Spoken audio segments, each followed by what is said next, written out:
Piece from the Wall Street Journal here that I think is going to be a major story for the next decade, which is the Florida housing market. It's titled "The Great Florida Migration is Coming Undone." And specifically, it talks about, look, in particular, the last few years, you saw this huge influx of people down to Florida. And the premise was fairly straightforward on this, depending on who you were and the age and everything. Cost of living in Florida, typically lower than in the Northeast or on the West Coast.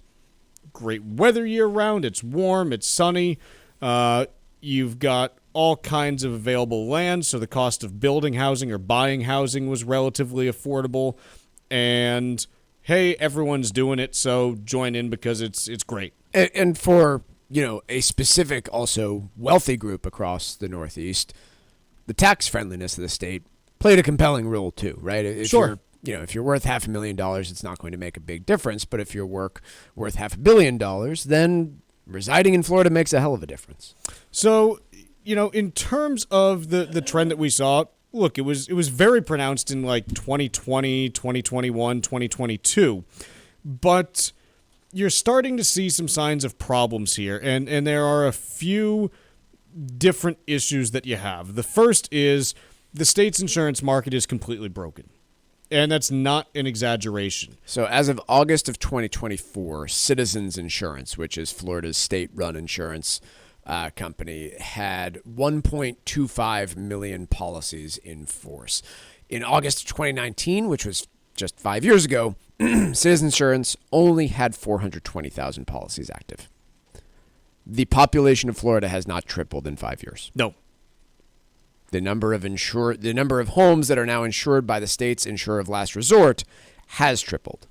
And if you look at what that means, look, the insurer of last resort, the money has to come from somewhere, which means, hey, absent any federally funded taxpayer bailout, it pretty much means that state taxes would have to go up if that state insurance fund is exhausted. So you've got two real problems that have now come to the forefront, which is the insurance pricing is just nutty in Florida. You could talk to just about anyone who's been there for more than 5 years, and they'll tell you that their insurance premiums on their home have probably somewhere between doubled and quintupled, depending on the exact person that you're talking to and where they live. So that's made the housing market way less affordable just as a result of, hey, how much those costs have gone up. On top of it, you've got this question out there, okay, if I am on that state insurance policy, what happens if, we get hit in an area where there are a ton of claims and the state can't afford to pay them?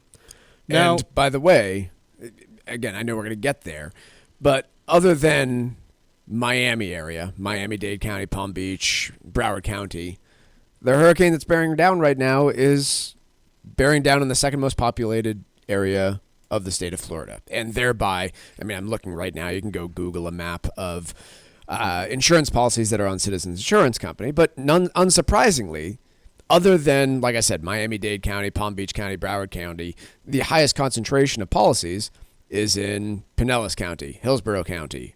Which is St. Pete and Tampa. Right. Which is right in the path of Hurricane Milton that is going to be coming through in the next few days.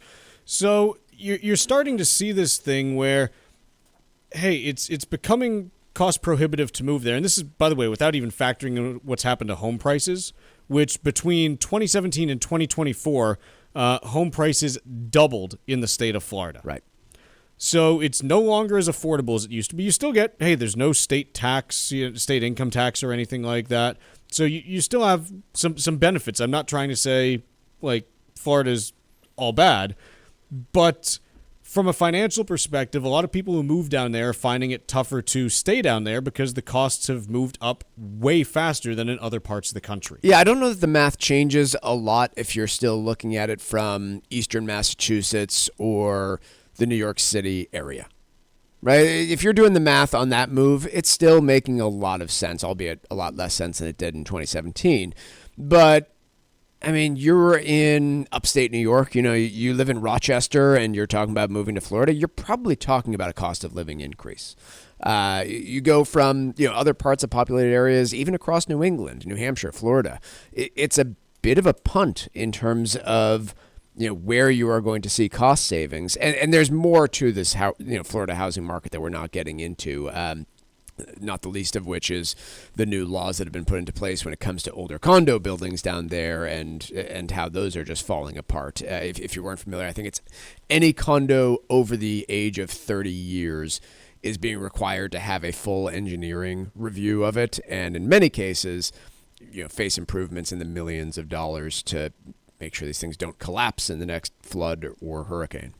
So all of this is adding up to a Florida property market that is seeing significant inventory builds and, now in some parts of the state has higher inventory levels than it did in 2018 and 2019. Interestingly, not big price drops. Which something has to give there. Yeah. So something's going to have to break as far as where things go because, again, it's eventually someone who's listed that house for sale says, I got to sell the place. Mm-hmm. I got to move on. So we'll see how this progresses, but one of the biggest trends in the last, this is not even just like a 2 or 3 year trend, but this is a 60-year trend, basically since air conditioning became affordable-ish and kind of the norm, has been this migration towards the south, specifically the southeast. The southwest came later, that really started in earnest, I feel like mid-1990s, late 90s, somewhere in that ballpark. But this move to the southeast has been this multi-decade trend that we've seen. And it's in danger of being upended by the affordability of Florida specifically just not working anymore the way that it used to. And I think the key point that I would make here is that it's already reversed itself pretty considerably. And I think it could be on the cusp of getting a lot worse with the state of insurance in that state. That's not a solution. You could make an argument that Citizens Insurance Company right now is subsidizing the overall market and is 1 or 2 hurricanes away from collapsing and needing to jack up premiums even higher. After, you've already seen people down there see insurance premiums get hiked 400% in some cases. It has the potential to be very, very bad here.